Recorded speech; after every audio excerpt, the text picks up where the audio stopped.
Hello, this is Positive Tiger Gamer coming back at you with a very special episode in terms of wanting to highlight a few little key parts that I feel like that I wanted to just mention.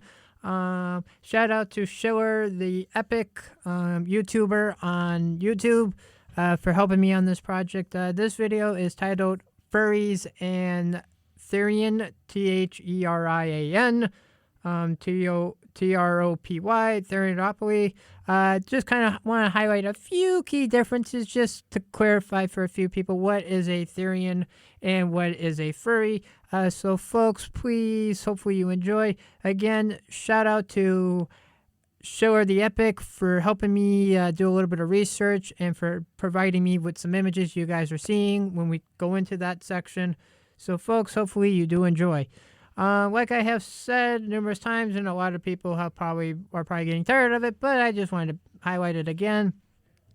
The term furry describes a diverse community of fans, artists, writers, gamers, and role players who are fans of anthropomorphic animals, aka who love to make personas that they identify and can function as an avatar within the furry fandom.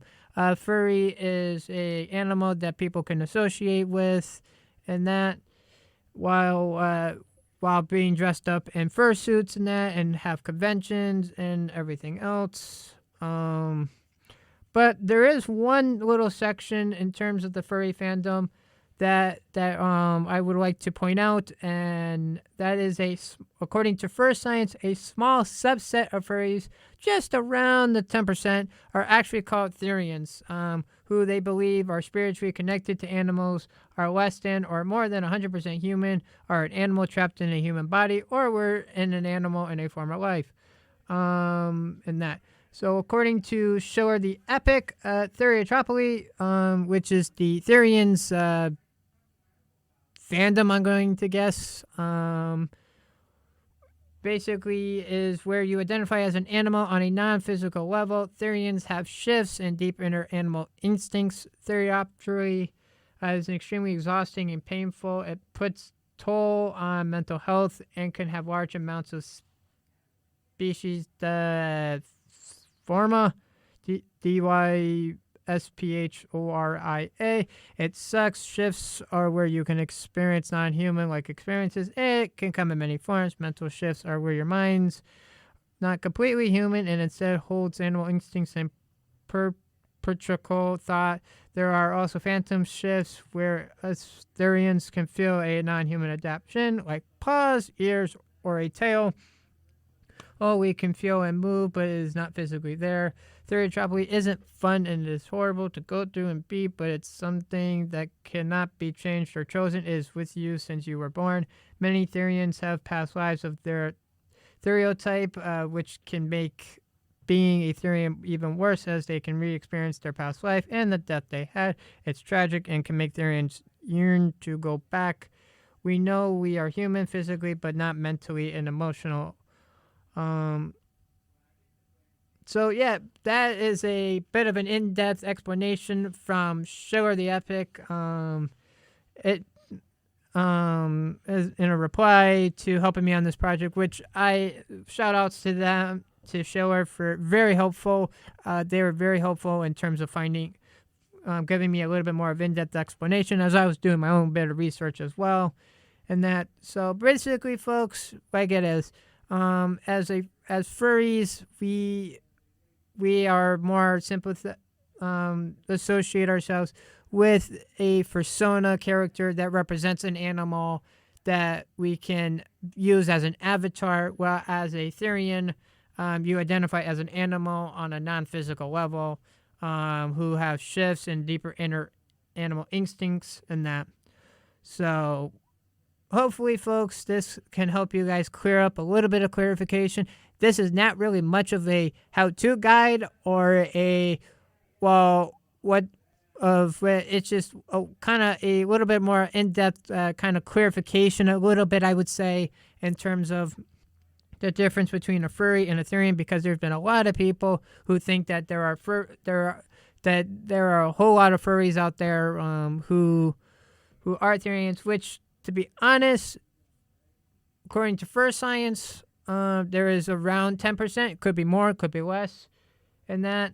But in a sense, no matter if we're furries or Therians, we all believe in supporting animals and that. And the way we do it may be two different ways, where we use a persona as a furry or have a deeper meaning like a Therian. In a sense, really, it's who it is in that. So, and that, and like it is, if you're a Therian, there's a deep connection with animals and that, who believe that they were the animal they were in a past life, and sometimes will have a lot of dreams and that.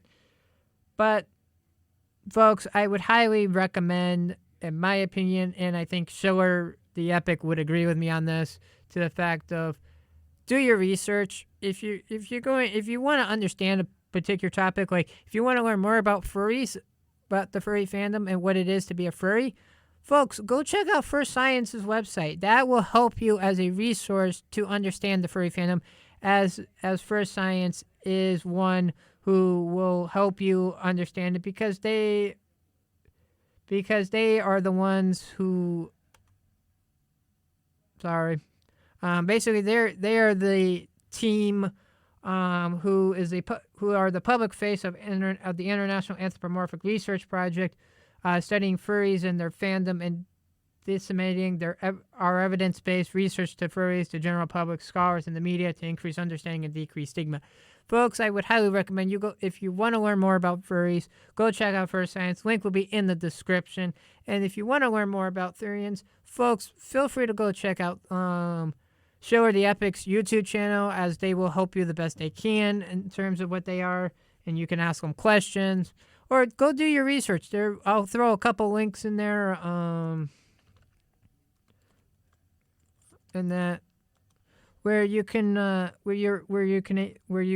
go find a bit more information in that.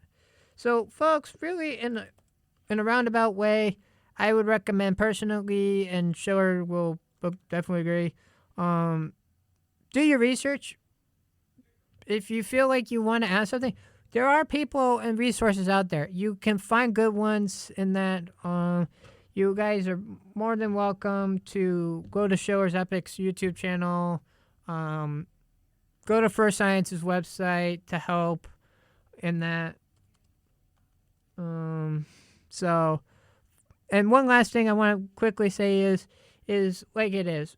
As a Therian, you have a deeper connection for animals, and that you believe in as an animal, and you feel like you do have some sort of part of animal that's been with you, whereas a furry is more of a persona character who people use as an avatar to express who they are.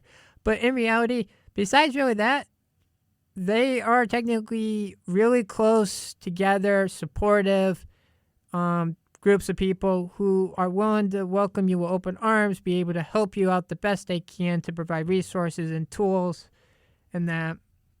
So, folks, hopefully this helps a bit more in terms of a little bit more of a clarification of what is a furry and what is a Therian. Again, I will highlight the fact of a Therian. Theriotropy is where you identify as an animal on a non-physical level. Therians have shifts in deeper animal instincts.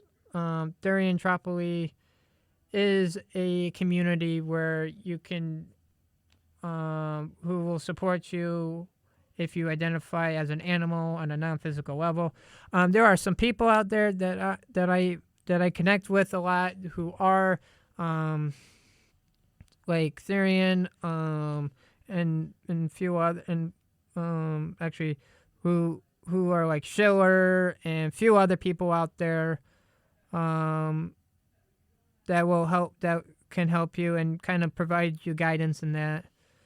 And that. So, folks, hopefully you do enjoy this little tidbit of information that will help you understand furries and Therians are, in reality, are different. Furries use animal avatars to represent themselves as a fan base, while Therians use animals with a deep connection that they feel like they are an animal trapped inside a human body, and that. So, folks, hopefully you do enjoy. If you do enjoy, please feel free. Do me a favor if you can. Feel free to like this, share this if you want, and folks, go check out Shiller the Epic's YouTube channel as well. Who have been a very big helpful person that can help me find research information and gave me a bit more deeper understanding in that. So, folks, again, shout outs to Shiller the Epic for their help in that. And, folks, we will see you all in another video, and we will have a positive day.